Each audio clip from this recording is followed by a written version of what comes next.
देश का आम बजट पेश हो चुका है, लेकिन शेयर बाजार में पैसे लगाने वाले लोगों का कंफ्यूजन शायद अब तक दूर नहीं हुआ है। ऐसे में इस बार के बजट में टैक्स रिलेटेड चेंजेस के चलते लोगों का सर थोड़ा चकराया हुआ है। और तो और अभी ITR फाइलिंग का मौसम भी चल रहा है। ऐसे में लोग कंफ्यूज हैं कि आखिर शेयर बाजार में जो कमाई हो रही है उन पर हमें कितना टैक्स चुकाना है। वेल, हेलो एंड नमस्कार, मैं हूँ रिया और आज के इस वीडियो में मैं आपके इसी सवाल का जवाब देने वाली हूँ। सबसे पहले तो जान लेते हैं आखिर इनकम टैक्स का नियम क्या कहता है।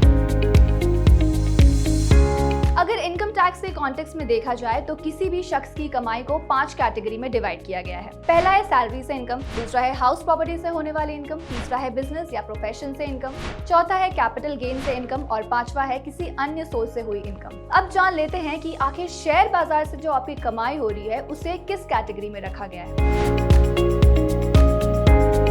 अगर आप शेयर मार्केट में पैसा लगाते हैं तो आपकी कमाई पर या तो कैपिटल गेन के तहत टैक्स लगाया जाएगा या फिर अन्य सोर्स के तहत। अगर आप शेयर खरीदने और बेचने से पैसा कमाते हैं तो उन्हें कैपिटल गेन माना जाएगा, जबकि डिविडेंड से हुई कमाई अदर सोर्सेज की कैटेगरी में आती है।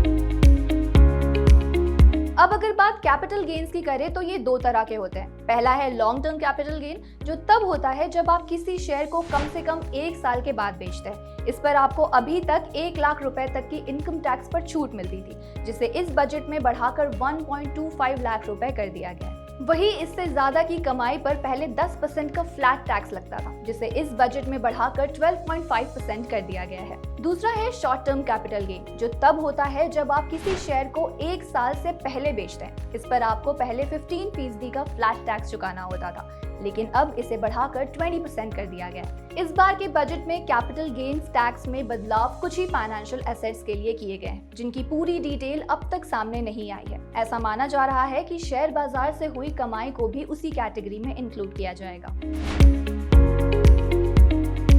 अगर आपकी इंट्राडे से कमाई होती है या फिर डिविडेंड से पैसे आते हैं तो आपकी कमाई को अदर सोर्सेज से हुई कमाई में ही गिना जाएगा।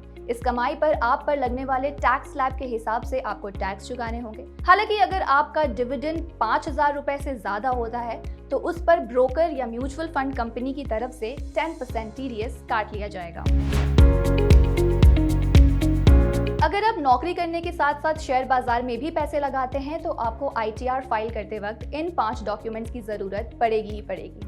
सबसे पहला है फॉर्म 16, दूसरा है फॉर्म 26 AS, तीसरा है एनुअल इन्फॉर्मेशन स्टेटमेंट यानी AIS, चौथा है कैपिटल गेन स्टेटमेंट और पांचवा है tax profit and loss statement. Well, आज के लिए इतना ही। आई होप आपको इस वीडियो में आपके सारे सवाल के जवाब मिल गए होंगे। फाइनेंस और मार्केट से जुड़ी सारी खबरों से अपडेटेड रहने के लिए देखते रहिए जी बिजनेस।